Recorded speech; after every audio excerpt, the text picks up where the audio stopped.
Na sisi tukiwa watu wa Kenya na tunajivunia Kenya yetu, basi tuendelee kama kawaida, tuchaguane na tutamaliza, na tunajua tutashinda.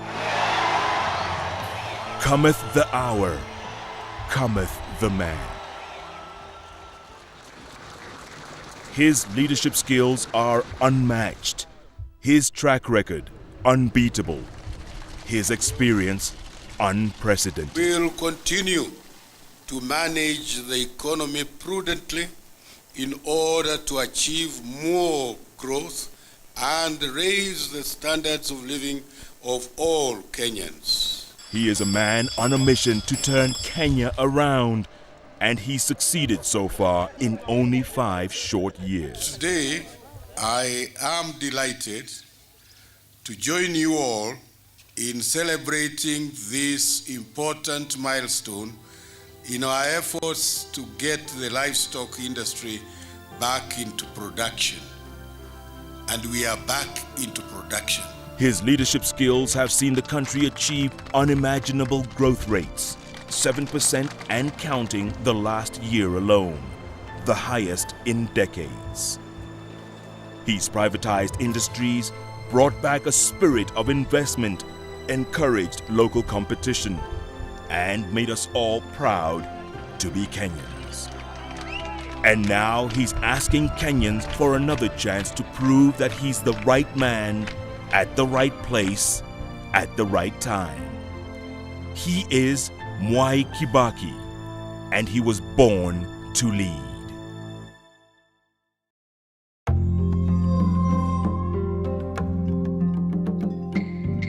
He was born Emilio Mwai Kibaki on November 15, 1931 in Gatuyaini village, Othaya division, Nyeri, the 7th and last born child of Kibaki.He and the late Teresia Wanjiku. Young Kibaki's formal years were like any other boy his age. He herded his father's cows, learned carpentry in school, and during school holidays worked as a turnboy for a local bus company to earn some extra money. After primary school, he proceeded to Mangu High School, where he successfully completed his O-levels.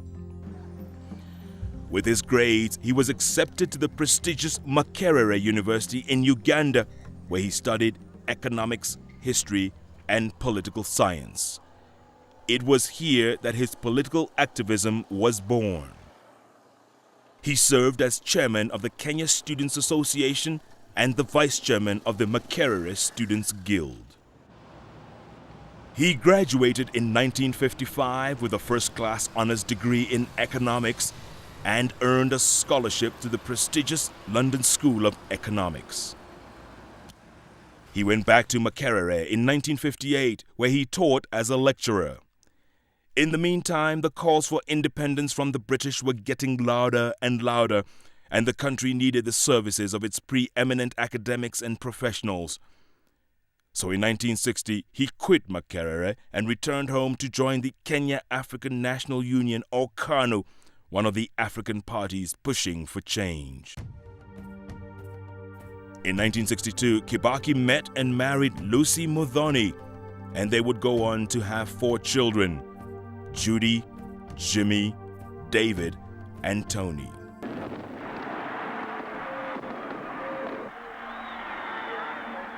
Independence finally came in 1963 after a long struggle with the British.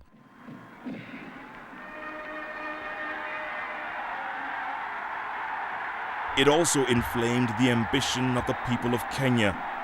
It opened up new industries and economic prospects. Kenyans could now determine their own future and elect their very own representatives.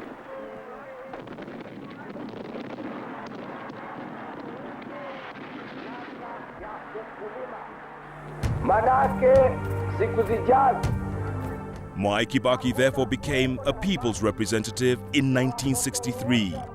He ran and won the Donholm constituency seat in Nairobi, now Makadara. He was made parliamentary secretary to the Minister of Finance from 1963 to 1965. That same year, he was appointed by President Mzee Jomo Kenyatta as Minister of Commerce and Industry.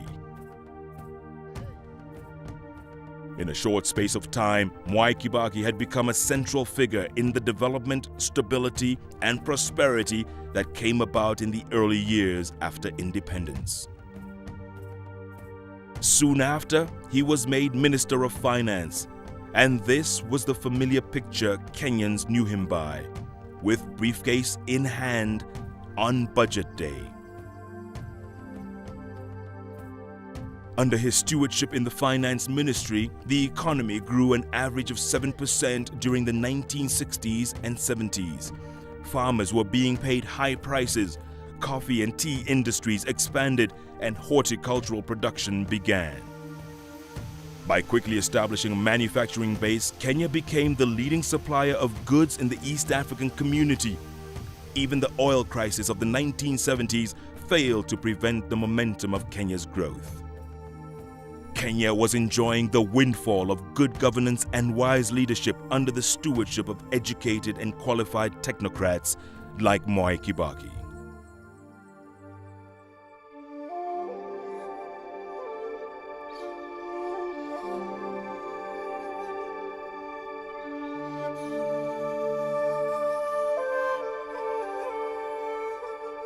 In 1978, a nation in shock mourned the passing away of its founding father, Mzee Jomo Kenyatta. As the baton of leadership passed from one leader to the next, as mandated by the Constitution, Vice President Daniel Arap Moi became the new president.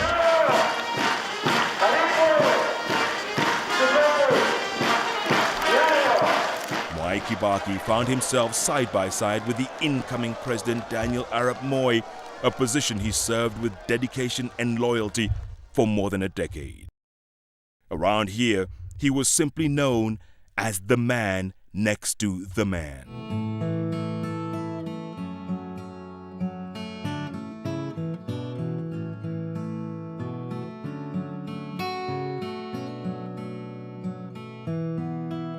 Mwai Kibaki was re-elected in all subsequent elections in 1979 and through the 1980s. Mimi, Mwai Kibaki, naapa kwamba nitakuwa mwaminifu kwa Rais wa Jamhuri ya Kenya, Mheshimiwa Daniel Toroitich Arap Moi, na nitaitumikia Kenya kwa moyo wangu wote, na kwamba nitaihifadhi, nitailinda na kuitetea katiba ya Kenya kwa mujibu wa sheria iliyowekwa. Ewe Mwenyezi Mungu msaidie. He carved a reputation as a conscientious and diligent government minister who operated with seasoned professionalism.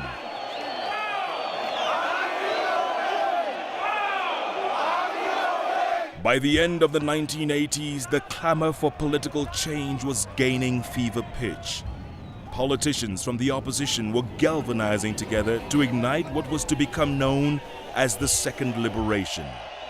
Kenyans had found their voice, and the winds of democratic change were sweeping the country, and Kenya was taking its destiny into its own hands.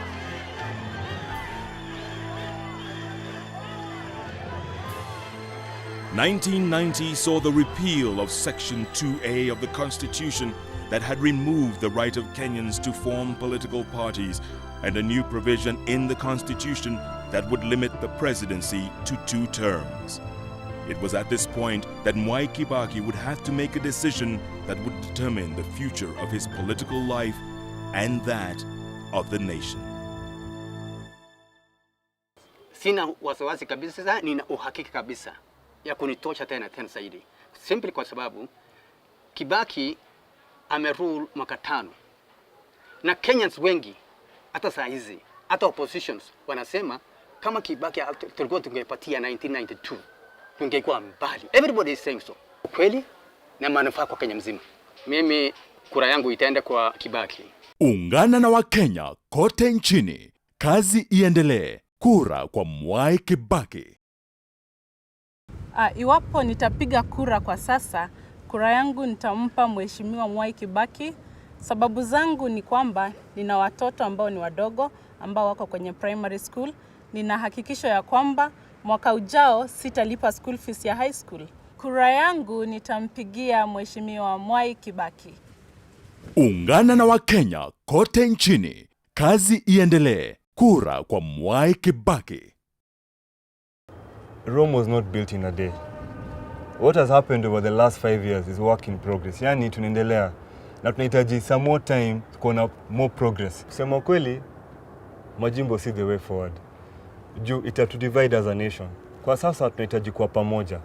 Na pamoja ndio vitu zitafanyika the right way. I'm certain 100% mimi nitampigia kura Mwai Kibaki. Ungana na Wakenya kote nchini, kazi iendelee. Kura kwa Mwai Kibaki.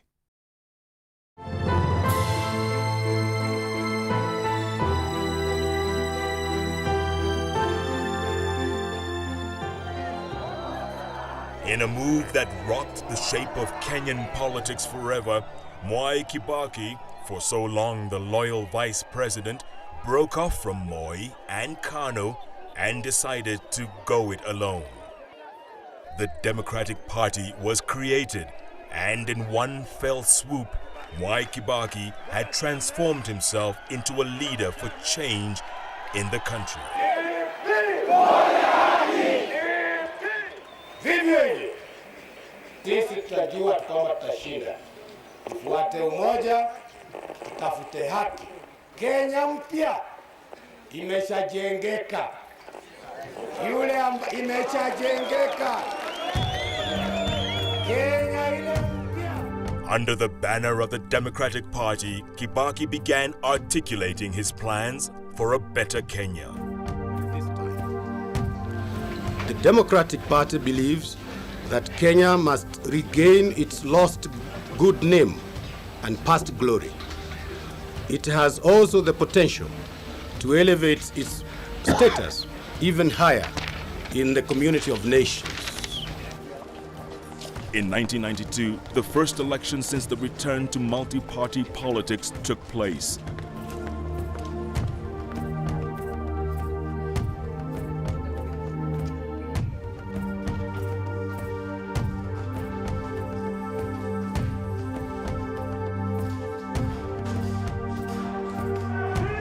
It was a highly contested election in which the opposition raised many questions on the fairness of the outcome. This is a joint statement on the general elections on the 29th of December 1992. We recognize and identify with the desire of the majority of Kenyans for genuine democratic change. The key element in the fulfillment of this desire, and indeed in the democratization process, is the holding of free and fair elections. Kibaki would come a commendable third behind the incumbent Daniel Arap Moi and the ever-popular Kenneth Matiba. But he wasn't deterred. Instead, the results seemed to make him more determined to fight for justice and equality for all of Kenya's citizens. In the late 1990s, Mwai Kibaki joined hands with other politicians and civil society groups in the Ufungamano initiative to bring about minimum constitutional reforms. It is for us here to be agreed who else we want to encourage to attend this symposium at that time. In 1997, Kibaki was back in contention. He campaigned tirelessly for victims of the land clashes. In the end, he lost narrowly to President Moi, and the Democratic Party became the official opposition party, and Mwai Kibaki, its head, the official opposition leader. It was clear that opposition politics in Kenya was maturing and new strategies being developed. Kibaki continued to focus his eyes on the ultimate prize, the presidency. He tried a new strategy, forging alliances with other parties and uniting against Moi's KANU. It was then that the National Rainbow Alliance was formed. It was the first time in Kenya's history that the opposition had come together, and Kibaki became the obvious choice to lead the challenge as the 2002 election approached. Get the hand out of my face because, hey, I am unbogable, I am unbeatable. A wave of euphoria and desire for real change had gripped the country.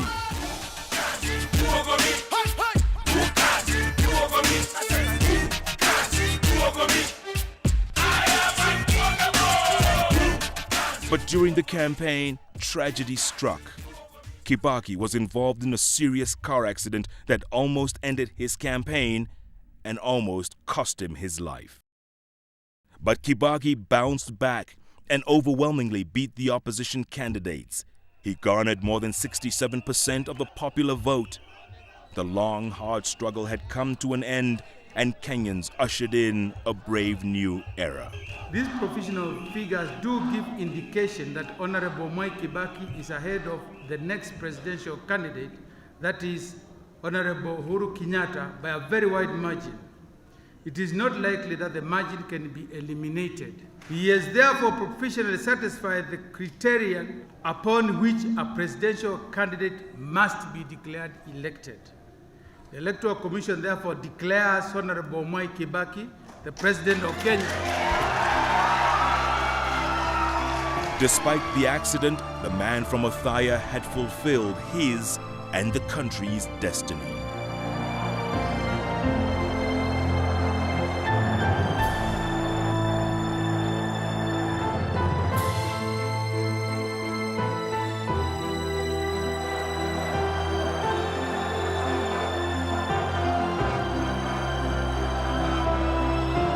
On December 30th, 2002, Kibaki, in a wheelchair, took the oath of office and stepped into Kenya's history books as the country's third president since independence. Mimi Mwai Kibaki naapa kwamba nitatenda kazi zangu za urais wa Jamhuri ya Kenya kwa uaminifu na kutimiza wajibu wa kazi hizo. Ewe Mwenyezi Mungu unisaidie.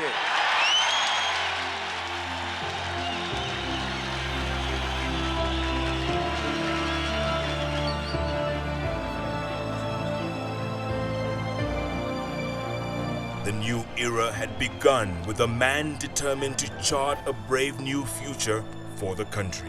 Now, all of us, both young and old, men and women, Kenyans of every group, every race, every creed, have embarked on a journey to a promising future with unshakable determination and faith in God.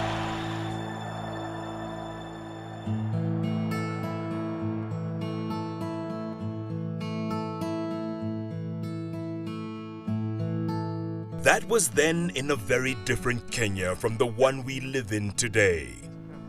5 years later, the country is becoming prosperous and moving in the right direction.